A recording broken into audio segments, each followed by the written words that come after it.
হজ একটি ফরজ ইবাদত এবং এর ইন্তজাম একটি মহান খেদমত।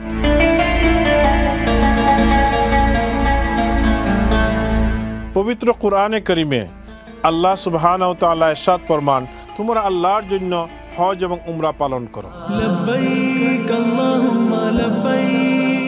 বিভিন্ন রেগুলেশন এবং লিমিটেড কোটার কারণে হজ পালনে যারা বঞ্চিত হচ্ছেন তাদের জন্য বাংলাদেশ থেকে হজ পালনের সুবর্ণ সুযোগ নিয়ে এসেছে চ্যানেল এসের RFC হজ কাফেলা।